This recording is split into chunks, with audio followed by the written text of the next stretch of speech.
Chapter 3 continued. Be right back, Tom. Aunt Flora called out over her shoulder. I've got to book her. A couple of weeks in jail ought to keep her occupied. I nodded in dumb agreement. The squad car pulled out of the driveway, its flashing red and blue lights reflecting off the trees as echoing siren faded into the quiet neighborhood. Justice had been served, even if it was my soon-to-be ex-girlfriend. But my brain was spinning. It was hard to believe that Alma had completely blown up like that. It was a level of psychotic behavior I'd never seen before. I carried Leslie's frail, shivering form back into the house and sat her on the living room couch. Her pale cheeks turned a violent rosy red, and her quivering lips were stained a dangerous shade of blue. I ran into the spare bedroom, snatched a wool blanket off the bed, and wrapped it tightly around her shoulders. As I turned to head upstairs to change, her hand shot out, catching my wrist. Her eyes pleaded with me to keep her company. I looked down at her and whistled. Max came bounding into the living room, leaping effortlessly onto the couch. He placed his massive furry head right into Leslie's lap. She let out a ragged, sad sigh and stroked his thick fur. Max leaned up affectionately, licking the pond water off her chin, making her let out a small, fragile giggle as she snuggled deep into the husky's coat. Leaving them, I made my way back out the patio. I stood at the edge of the dock, peering down into the murky green water. The wheelchair lay on its side at the bottom, a few curious fish already picking at the metal frame.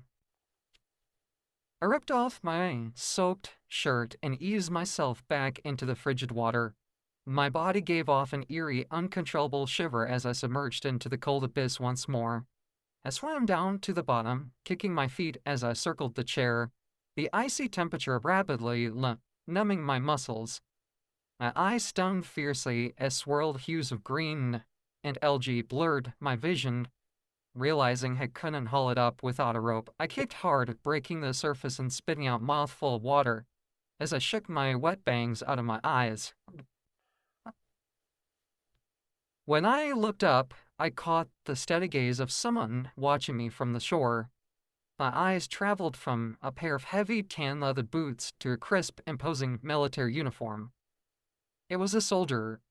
He stood on the dock, watching me with quiet interest, and held out a hand to help me out.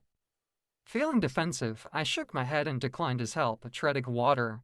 He waited patiently for a few moments as I gathered my breath, and then offered his hand a second time.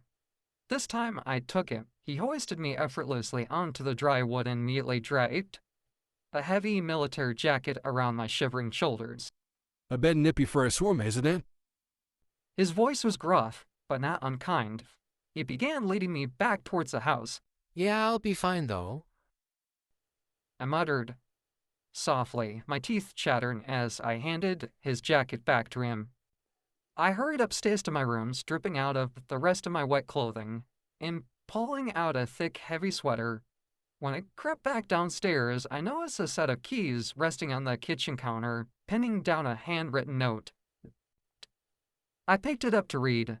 Thomas, I'm going to be late tonight. I'm paying for the hospital visit. Then I have to go to the police station with Flora to file a restraining order against that girl. John will be home shortly. Will you pick up a cake for him? Love, Mom. I glanced into the living room. John, the soldier, and Aunt Flora's fiancé, who had pulled me out of the fizzing pond, was sitting patiently on the couch next to Max. He had set aside his heavy military jacket and was now lazily video chatting with his buddies on his tablet. By the sound of running water from the back of the house, I could tell Leslie had made it into the shower in one piece. I couldn't help but feel a profound wave of pity for her. The life she lived was, in fact, hard. I passed by Jean, who gave a sharp silent nod as I slipped out the back door into the driveway. Fumbling with the keys in my hand, I walked towards the parked vehicles, looking for whatever car the keys belonged to. When my eyes finally landed on the vehicle, my jaw dropped in absolute excitement. No way! I gasped out loud. My eyes lit up as I ran my hand over the immaculate gleaming body of a navy blue Ford Mustang. and felt entirely too good to be true. Shaking with excitement, I unlocked the door, climbing into the leather driver's seat and turned on the ignition. The engine roared to life. The riveting mechanical hum of the Mustang was pure music to my ears. I checked over my shoulder, threw the car into reverse, and pulled out into the street. I slammed my foot on the gas pedal. The quiet, stagnant dread that loomed over the small Oregon town was instantly shattered.